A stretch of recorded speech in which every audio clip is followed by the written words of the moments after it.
Hi students, today 12th Maths chapter 2 exercise 2.5 la fourth sum பார்க்கலாம். If modulus of z equal 3 so that 7 less than or equal modulus of z plus 6 minus 8a less than or equal 13. modulus of z வந்து 3 ன்னு கொடுத்துருக்குறாங்க. இது வந்து prove பண்ண சொல்லியிருக்காங்க. ஓகேவா? இப்போது இதில் வந்து கொடுத்துருக்கிறது ஃபஸ்ட்டு அப்படி எழுதிக்கலாம். இதில் 6 மைனஸ் 8 இருக்குதா, இதை வந்து நம்ம z1ன்னு வச்சுக்கலாம். இது z-னும் 6 மைனஸ் 8ஐயே z1ன்னு வச்சுக்கலாம். ஓகேவா? இப்போ இதுக்கு என்ன ஃபார்முலா அப்படின்னா modulus of z minus modulus of z1 less than or equal modulus of z plus z1 less than or equal modulus of z plus modulus of z1. இதான் வந்து ஃபார்முலா. இப்போ இந்த ஃபார்முலாக்கு நமக்கு என்னென்ன தேவை? modulus of z2 modulus of z1னும் தேவை. அப்படி தானே? இப்போ modulus of z வந்து 3ன்னு கொடுத்துட்டாங்க. ஸோ நம்ம வந்து modulus of z3ன்னு போட்டுக்கலாம்.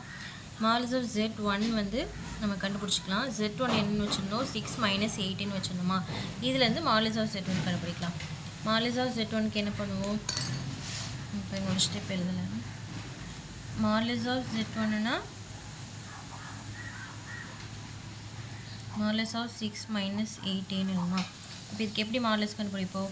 root 6 square plus 8 square. So root 6 square plus 8 square, 6 square பண்ணால் 36, 8 ஸ்கொயர் பண்ணால் 64. ஸோ இது ரெண்டு ப்ளஸ் பண்ணால் 100, ரூட் 100ன்னு வருது. 100 ரூட்லேருந்து எடுக்கும்போது 10ன்னு வருது. 10 ஸ்கொயர் தான் என்னது 100. ஸோ modulus of z1 நமக்கு என்ன கிடச்சிருக்கு? 10ன்னு கிடச்சிருக்கு. இப்போ modulus of z3ன்னு இருக்குது, modulus of z1 10ன்னு இருக்குது. ஸோ இப்போ இந்த ஃபார்முலாவில் சப்ஸ்டிட்யூட் பண்ணி எழுதிக்கலாம். ஓகேவா? பாருங்கள், மறுபடியும் அந்த ஃபார்முலாவை இங்கே எழுதியிருக்கிறேன்.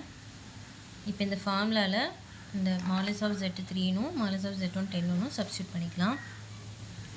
modulus of z பதிலாக 3 மைனஸ் modulus of z1க்கு பதிலாக 10 இஸ் தான் ஈக்குவல், இந்த z-க்கு அப்படியே போட்டுக்கலாம். ப்ளஸ் z1க்கு நம்ம என்ன வச்சுருந்தோம்? 6 மைனஸ் 8ன்னு வச்சுருந்தோமா. ஸோ 6 மைனஸ் 8 லெஸ் தான் equal modulus of z-க்கு 3 modulus of z1க்கு 10. ஓகேவா? இப்போது 3 மைனஸ் 10 என்ன? மைனஸ் 7. ஸோ மாடுலஸ்குள்ளே 7 மைனஸ் இருந்துச்சுன்னா அது என்ன? மாடுலஸ்லேருந்து எடுக்கும்போது வெறும் 7 தான். ப்ளஸ் ஆர் மைனஸ் இருந்தால் ஒரு ப்ளஸ்ஸாக இருந்தாலும் மைனஸாக இருந்தாலும் வெளியே வந்து 7 தான் நம்ம போடுவோம். ஸோ இதெல்லாம் அப்படியே தான். இங்கே 3 + 10 13. ஸோ 13. ஸோ இங்கே என்ன கிடச்சிச்சு? 7 less than or equal modulus of z plus 6 minus 8 less than or equal 13 கிடச்சிச்சா. So hence proved. ஓகேவா? இங்கே மைனஸ் இருந்தாலும் மாடுலஸ் வந்து நம்ம எடுக்கும்போது +7 தான் வரும். ஓகேவா? அவ்வளோதான். தேங்க்யூ.